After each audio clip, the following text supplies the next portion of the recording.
Summer doesn't officially begin for another, sorry, let me start. Summer doesn't officially end, right? I'm ready for summer to begin. Like that's what this is really about. I'm a summer person. Summer doesn't officially end for another 2 weeks with the coming of fall equinox, but for most of us, any hope of really retaining a summer vacation mindset ends with Labor Day weekend. And that shift makes September one of the most auspicious times for new beginnings, second really only to New Year's resolutions in January. So what might you feel led to do or change or let go of in this particular season of your life? As a guide to exploring that question, I want to share with you some insights from a recently published book titled Slow Productivity, The Lost Art of Accomplishment Without Burnout by Cal Newport. Has anybody read this or any other books by Newport? Okay, no hands. His stuff's really good, so I'm glad that I chose this topic. In addition to being a tenured professor of computer science at Georgetown University, he's developed a side hustle as the best-selling author of numerous books for popular audiences at the intersection of technology, productivity, and culture.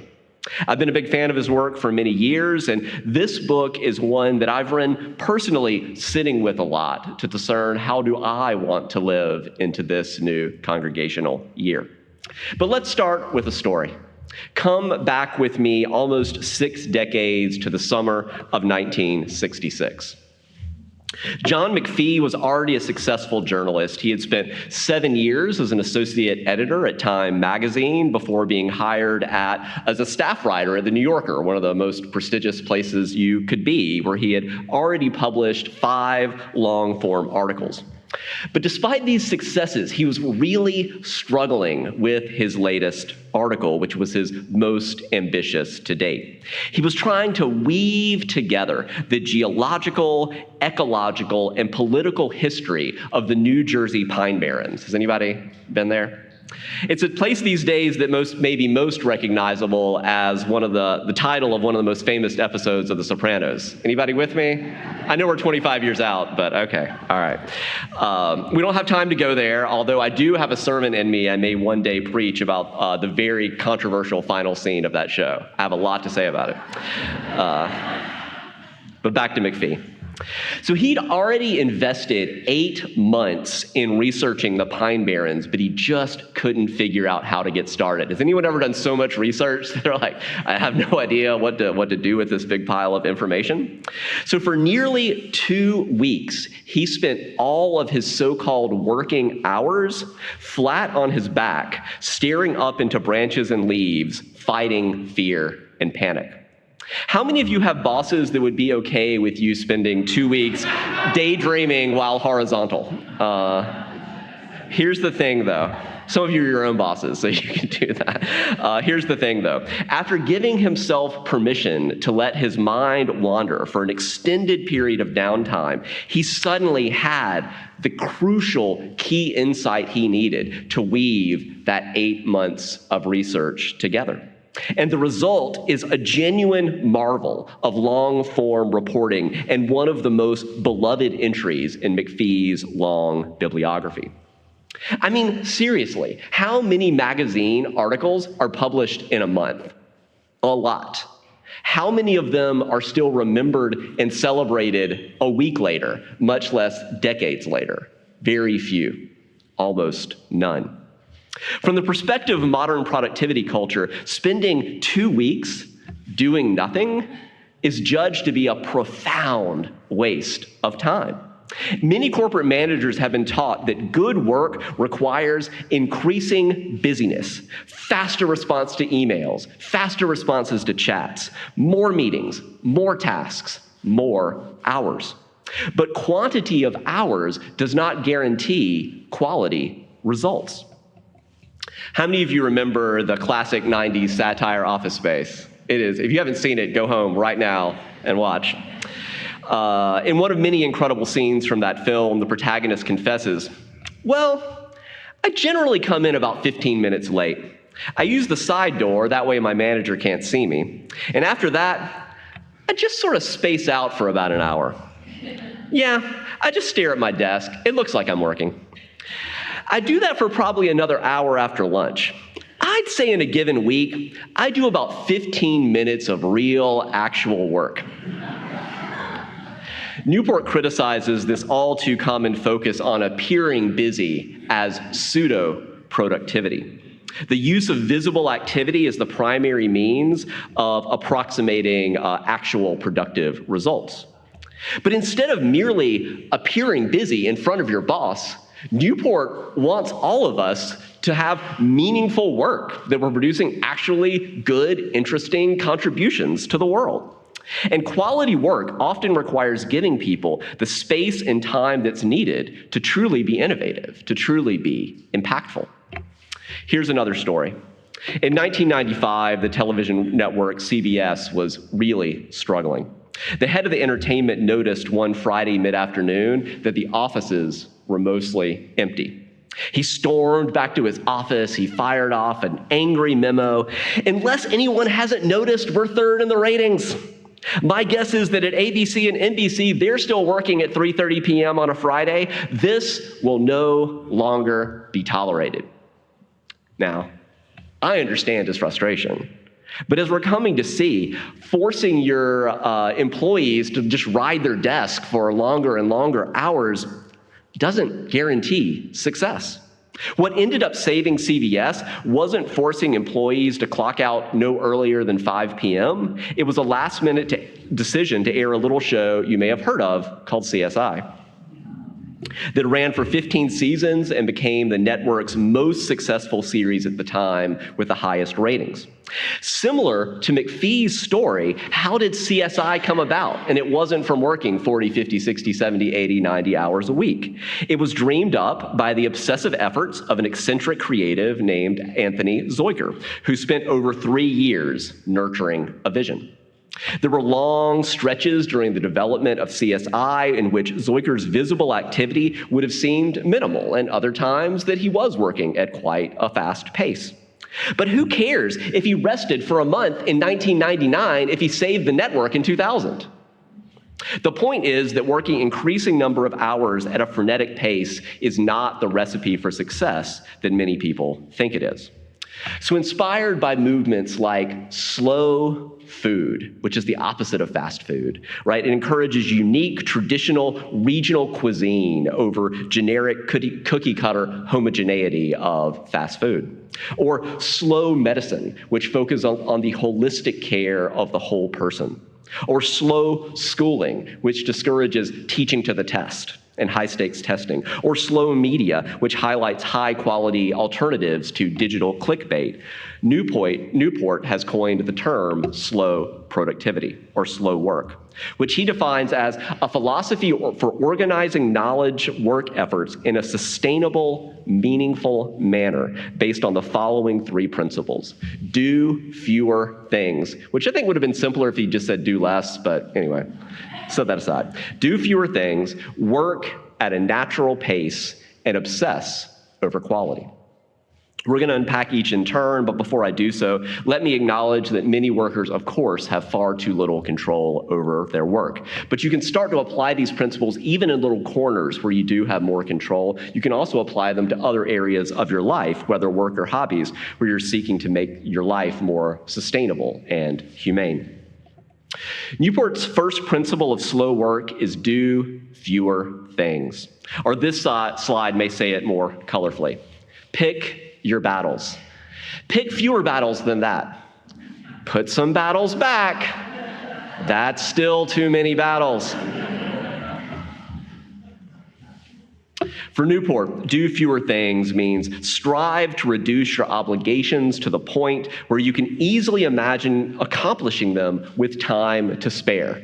It's hard for me to imagine that, but I'm working on it. The struggle is real. Leverage this reduced load to more fully embrace and advance the small number of projects that truly matter most. Along these lines, I sometimes ask myself, how could I let go of things to actually be 80% busy instead of 120% busy? That's what I'm working on. Or Steve Jobs said it this way, deciding what not to do is as important as deciding what to do. So how might your life benefit from doing fewer things so that you bring your best self to the things that really matter most? Here's a related story. Jane Austen is renowned for an unbelievably impressive 5-year run. She published Sense and Sensibility in 1811, Pride and Prejudice in 1813, Mansfield Park in 1814, and Emma in 1816. In the wake of her tragically young death at the age of 41, this myth grew up around her that she wrote these true masterpieces of modern literature by writing secretly, scribbling prose in bursts between many distracting obligations in her social standing. The reality is that in 1809, 2 years before she published her first novel, her family moved away from the hubbub of the social scene to a remote area where they had a lot of privacy. In this new location, Austen's only obligation was to fix breakfast for her family. She had the rest of the day to write. It turns out that busy Jane Austen was neither happy nor producing memorable work, while unburdened Jane Austen was writing contentedly at a quiet cottage and transformed English literature. A similar myth grew up around J.R.R. Tolkien, that he dreamed up these mythologies and started writing them about Middle-earth while under fire in the hellish trenches of World War I, where he was stationed. The reality is that Tolkien didn't start writing the stories that would develop into his famed fantasies until he was convalescing in a British hospital, a circumstance not unlike Austen's cottage, in which he found himself suddenly granted expansive free time. Newport's second principle is work at a natural pace, which he understands to mean don't rush your most important work. Allow it instead to unfold along a sustainable timeline with variations in intensity, ideally in settings conducive to brilliance.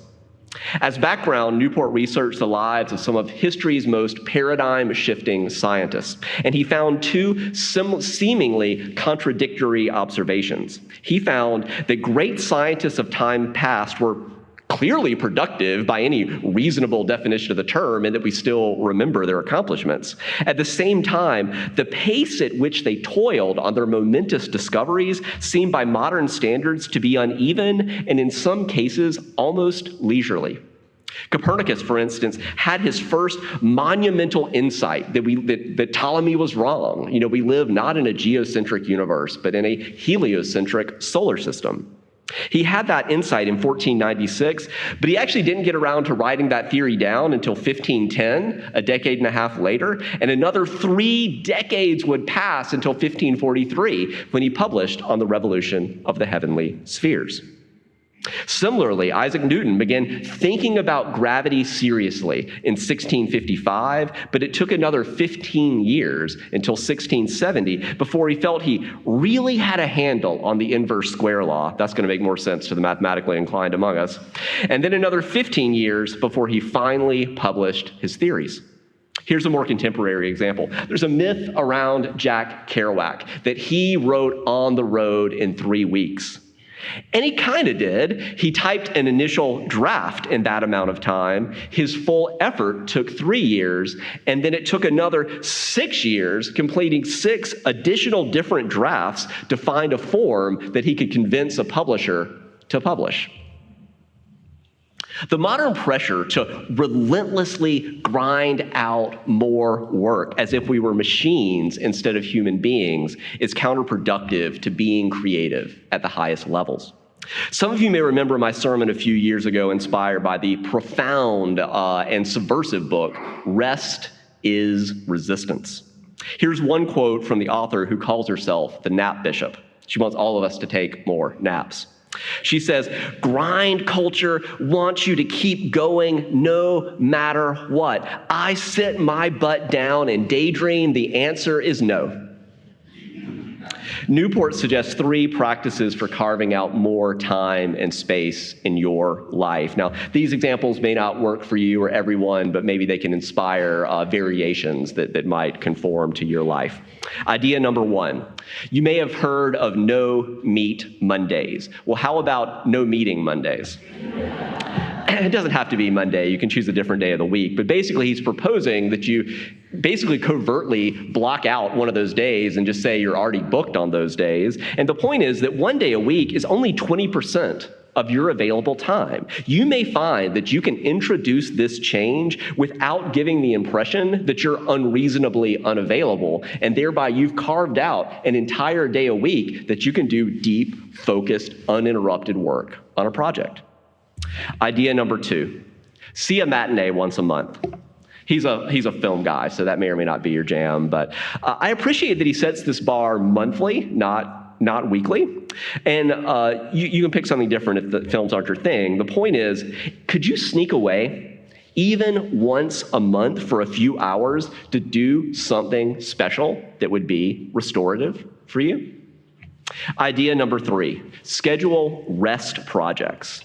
We've all become accustomed to just adding more and more items to our to-do list. But what if we got better at blocking off times to rest, especially if you know you have a really, really busy season? What if you blocked some rest time on the other time of that? Like if anyone's ever worked with a CPA, don't contact them right after April 15th, right? Because they've all left to go on a cruise. They know it's going to be wildly busy. So if you know you're going to be wildly busy, schedule some intentional downtime where you're doing less. Newport's third and final principle of slow work is obsess over quality, which he understands to mean obsess over the quality of what you produce, even if this means missing opportunities in the short term. Leverage the value of these results to gain more and more freedom in your effort over the long term. Here's a story of what that can look like. In 1995, the singer-songwriter Jewel was living out of her car and trying to make it as a recording artist. When a record label offered her $1 million signing bonus, she shockingly turned it down. She knew that those bonuses were actually loans against future record sales, and she reasoned, if I don't cost the record label too much money, they'll probably be less likely to drop me if I'm not an immediate hit. That bought her the time and space she needed to hone her craft, to obsess over quality, in Newport's words. Despite the temptation to take that money and run and start spending that $1 million in the bank, Jewel kept her expenses low. She kept living out of her car instead of a tour bus and tour manager. She traveled cheap in rental cars and performed without a band. And she would even go to local high schools if they would play there during the day if they would pay for her transportation. With more experience performing, she was able to fully find her voice. She became a lot looser as a singer, a lot more soulful. And when she released a sultry video, and I think sultry is a fair word if you go back and watch that, for You Were Meant for Me, in her newfound style, her sales rocketed. The album went from selling a few thousand copies a month, which it had been doing the whole first year, to selling 1 million copies a month and topping out at a total sales of 12 million. There's a lot more to say about slow work. If this sermon leaves you curious, this book is quite short and accessible. Newport, if you prefer to listen, also has a podcast called Deep Questions, in which he regularly thinks about how to become more productive in this kind of humane, sustainable way. But as I move toward my conclusion, I invite you to consider if there are any ways that you may feel led to experiment with slow productivity in your own life in this particular season. Are there ways that you can free yourselves and others even just a little bit, ideally a lot, from any pseudo-productivity? Are there ways your life might benefit from doing fewer things, from working at a more natural pace, from obsessing over quality? This shift is not about not working hard. It's about focus. It's about deep work on projects that really matter. Quite a few of you, for instance, have shared with me this fall that you've intentionally let go, at least in the short run, of one or more responsibilities so that you can really focus a lot of time on You the Vote or other electoral justice organizations. The election is only 57 days away, and the number one cure for electoral anxiety is taking action to get out the vote. For now, I'll end with a quote from Newport's book. Slow productivity means, more than anything else, it's a plea to step back from the frenzied activity of the daily grind. Exhausted scrambling is often orthogonal to the activities that matter most. If you collect even modest drops of meaningful effort for 365 days, you will end the year with a bucket that's decently full. This is what ultimately matters, where you end up, not the number of people you impress with your pseudo-productive, jittery busyness along the way. We've all tried the fast approach as a society. It's time to experiment with something slower. In that spirit, please rise and embody your spirit. Let's sing together that old Shaker song, hymn number 16, "'Tis a Gift to be Simple."